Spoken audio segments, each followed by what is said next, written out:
बिस्मिल्लाहिर्रहमानिर्रहीम। अस्सलाम वालेकुम प्यारे बच्चों, उम्मीद करती हूँ कि आप लोग खैरियत से होंगे। आज हम करेंगे उर्दू की वर्कबुक का सफ़ा नंबर 27। ठीक है, वर्कबुक का सफ़ा नंबर 27। सबसे पहले आपने यहाँ पर लिखनी है तारीख, जो कि है 1 जून 2021। जमात का काम है हमारे पास, और दिन जो है वो हमारे पास है मंगल।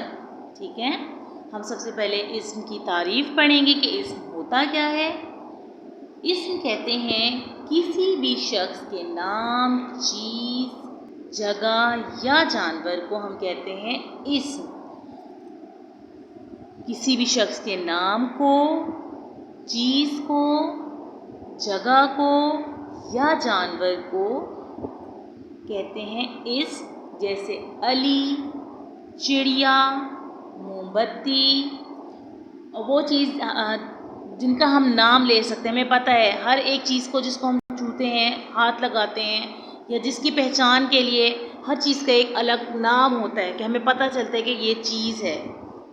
जैसे पंखा है, ठीक, और फूल हो गया, दरख्त, वो चीज़ें हर जिनके नाम होते हैं, जिनको हमें पता होता है कि ये नाम है, तो उसको हम कहेंगे इस्म।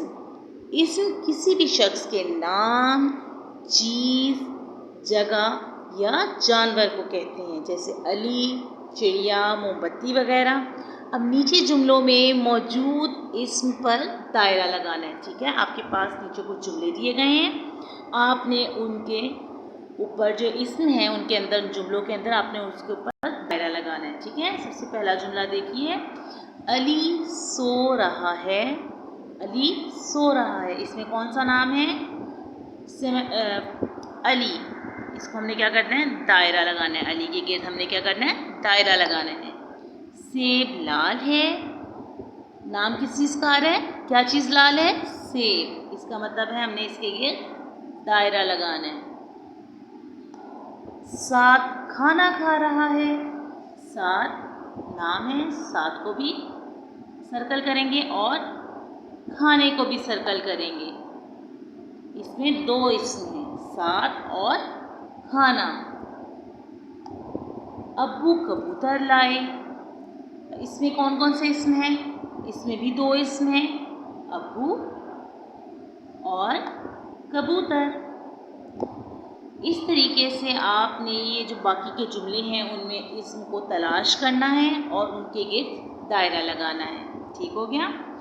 अब आते हैं सफ़ा नंबर 28 की तरफ, जो कि है एक कहानी की सूरत में, पैराग्राफ की सूरत में, और आपने उसमें से इस्म के गिर्द दायरा लगाना है। जुमलों को पढ़ते जाना है और दायरा लगाता जाना है। ठीक है, सबसे पहले आप इससे भी लिखेंगे तारीख 1 जून 2021। घर का काम और दिन है हमारे पास मंगल। ठीक, पैराग्राफ में मौजूद इस्म के गिर्द दायरा लगाएं। एक दफ़ा का जिक्र है कि एक जंगल में एक शेर रहता है। एक दिन वो शेर सो रहा था। अचानक एक चूहा उसके पास आ गया और उसके बालों में घुसकर खेलने लगा। एकदम शेर की आंख खुल गई और उसने चूहे को पकड़ लिया। इतने में एक हाथी भी वहां आ गया। उसने शेर से कहा, चूहे को छोड़ दो। शेर को उस पर रहम आ गया और उसने चूहे को छोड़ दिया। ये थी एक छोटी सी कहानी। इसमें आपको शेर भी दिखाया गया है, चूहा भी और हाथी भी, आपको कहानी, ये पैराग्राफ समझाने के लिए। ठीक है, अब हम इसमें से ढूंढेंगे इस्म के क्या इस्म है इसके अंदर। ठीक है, जैसे है आपके पास एक दफ़ा का जिक्र है कि एक जंगल में बहुत सारे दरख्त होते हैं। एक जगह का नाम है जैसे, जिसमें बहुत सारे दरख्त हैं, तो हम यहाँ पर सर्कल करेंगे जंगल को, ये इस्म है। ठीक है, जंगल में एक शेर रहता है या रहता था। शेर भी नाम है, हम इसको भी इसी तरह सर्कल करेंगे।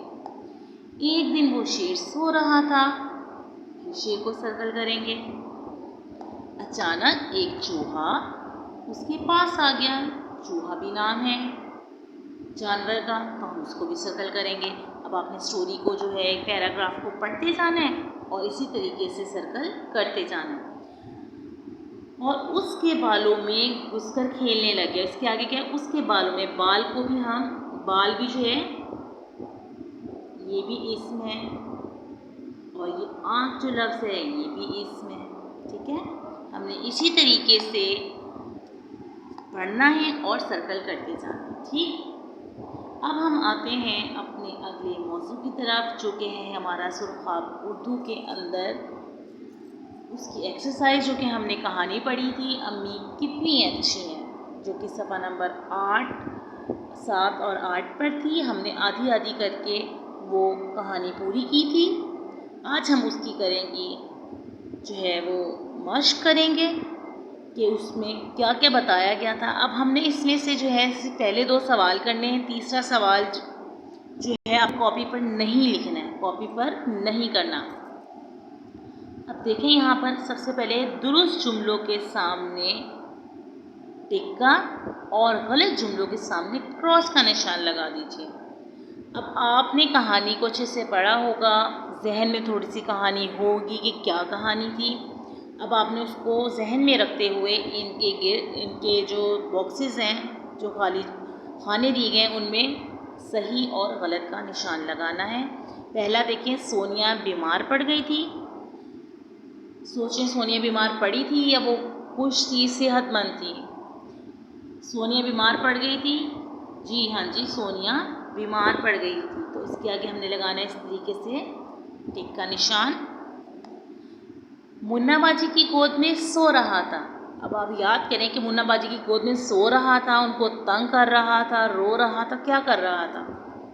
जी, मुन्ना बाजी की गोद में सो नहीं रहा था। तो इसका मतलब है ये लिखा उन्होंने मुन्ना बाजी की गोद में सो रहा था, जी नहीं, आप इसको कहेंगे क्रॉस। वो गोद में सो नहीं रहा था, वो रो रहा था और तंग कर रहा था। अब बाकी के जो 2 हैं ये आपने खुद से करने हैं, कहानी को जहन में रखते हुए। ठीक है, 2 मैंने आपको करके बता दिए। अब अगला उससे ऊपर देखिए, दुरुस्त अल्फाज चुनकर जुमले मुकम्मल कीजिए। दुरुस्त अल्फाज चुनकर जुमले मुकम्मल कीजिए।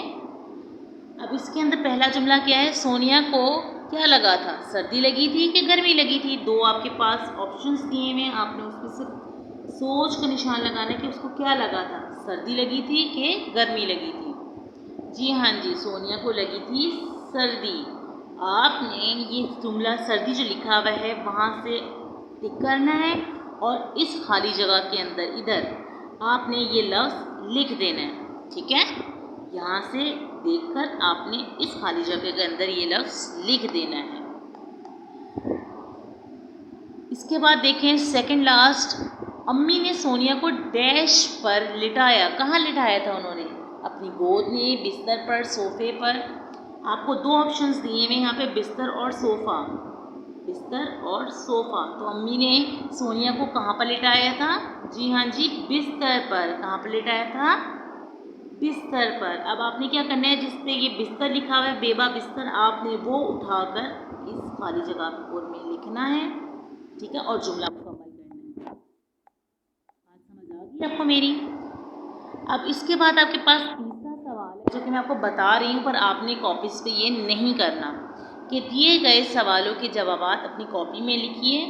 आप पेरेंट्स खुद भी काम करवा रहे होंगे, बच्चों से वैसे ही सवाल करके पूछ लें, कहानी उनके जहन में होगी कि बच्चों को कहानी की कहाँ तक समझ आई है, कहाँ तक उन्होंने अंडरस्टैंड किया उस कहानी को, कि सोनिया बिस्तर पर क्यों लेटी थी?